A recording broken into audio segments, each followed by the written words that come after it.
معروف تجزیہ کار زاہد حسین نے کہا ہے کہ امریکہ سے پینگے ڈالنے والے پاکستان کے لیے اس وقت ایران جنگ میں ملوث فریقین کے ساتھ بیک وقت سفارتی توازن برقرار رکھنا ایک بڑا چیلنج بن گیا ہے۔ وجہ یہ ہے کہ ایران اور امریکہ کی جنگ میں اب تمام خلیجی ممالک بھی بالواسطہ طور پر شامل ہو چکے ہیں۔ معروف انگریزی روزنامہ ڈان کے لیے اپنے تجزیے میں زاہد حسین کا کہنا ہے کہ امریکہ اور اسرائیل کے حملوں کی زد میں آنے والے ایران نے نہ صرف خلیجی ممالک بشمول سعودی عرب میں بھی موجود امریکی فوجی اڈوں پر حملے کیے ہیں، بلکہ تیل کی تنصیبات کو بھی نشانہ بنایا ہے۔ تہران کا موقف ہے کہ یہ اڈے اس کے خلاف کارروائیوں کے لیے استعمال ہو رہے ہیں، اس لیے وہ اس کے جائز اہداف ہیں۔ اگرچہ خلیجی ممالک نے براہ راست ایران کے حملوں کا جواب نہیں دیا، تاہم وہ عملاً ایک ایسی جنگ کا حصہ بن چکے ہیں جو بظاہر جلد ختم ہوتی نظر نہیں آتی۔ زاہد حسین کے مطابق اس پھیلتے ہوئے تنازع نے خلیجی ممالک کی سلامتی کو خطرے میں ڈال دیا ہے اور انہیں بھاری مالی نقصانات کا بھی سامنا ہے۔ خلیج تعاون کونسل کے رکن ممالک بشمول سعودی عرب، متحدہ عرب امارات، قطر، کویت، عمان اور بحرین ایک ایسی جنگ میں پھنس گئے ہیں جو انہوں نے خود شروع نہیں کی۔ مغربی میڈیا رپورٹس کے مطابق ان ممالک نے امریکہ کو ایران کے خلاف جنگ شروع کرنے سے روکنے کی کوشش کی تھی، مگر وہ ٹرمپ کو نہ روک سکے اور نتیجہ یہ ہے کہ وہ ایران کے ڈرون اور میزائل حملوں کی زد میں ہیں۔ انہوں نے کہا کہ ان خلیجی ممالک نے نہ تو ایران کے خلاف امریکی جارحیت کی کھل کر مذمت کی اور نہ ہی ایرانی قیادت کے قتل پر واضح موقف اختیار کیا، کیونکہ ان کے امریکہ کے ساتھ قریبی تعلقات اور سیکورٹی معاہدے ہیں۔ یہی نہیں بلکہ یہ ممالک امریکہ میں اربوں ڈالرز کی سرمایہ کاری کے بھی پابند ہیں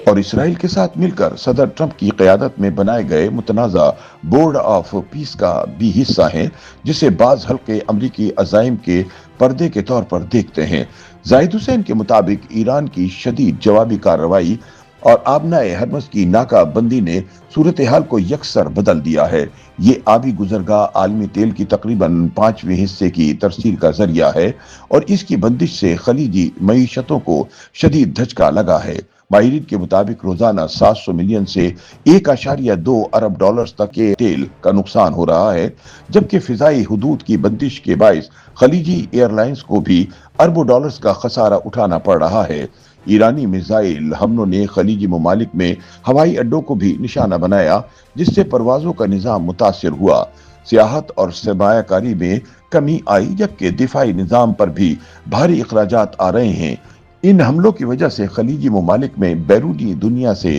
سرمایہ کاری کرنے والوں کا اعتماد بھی بری طرح مجروح ہوا ہے۔ ایران کے حملوں کو کاؤنٹر کرنے کے لیے دفاعی نظام اور انٹرسیپٹرز پر روزانہ اربوں ڈالرز خرچ ہو رہے ہیں، لیکن اس کے باوجود خلیجی ممالک امریکی فوجی اڈوں کی موجودگی کے باوجود خود کو غیر محفوظ محسوس کر رہے ہیں۔ زاہد حسین نے معروف امریکی جریدے نیو یارک ٹائمز کی ایک رپورٹ کا حوالہ دیتے ہوئے کہا کہ امریکی حکام کے مطابق سعودی ولی عہد محمد بن سلمان نے ٹرمپ کو ایران کے خلاف سخت کارروائی جاری رکھنے کا مشورہ دیا ہے، جو ایران اور سعودی عرب کے درمیان بڑھتی کشیدگی کی عکاسی کرتا ہے اور خطے کے لیے مزید خطرات پیدا کر سکتا ہے۔ انہوں نے کہا کہ اگرچہ خلیجی ممالک نے جنگ کی ابتدا میں امریکہ کا ساتھ نہیں دیا، مگر اب بعض رپورٹس کے مطابق وہ ایران کی فوجی صلاحیت کو کمزور کرنے کے لیے امریکہ پر زور دے رہے ہیں تاکہ اپنی تیل کی معیشت کو بچایا جا سکے۔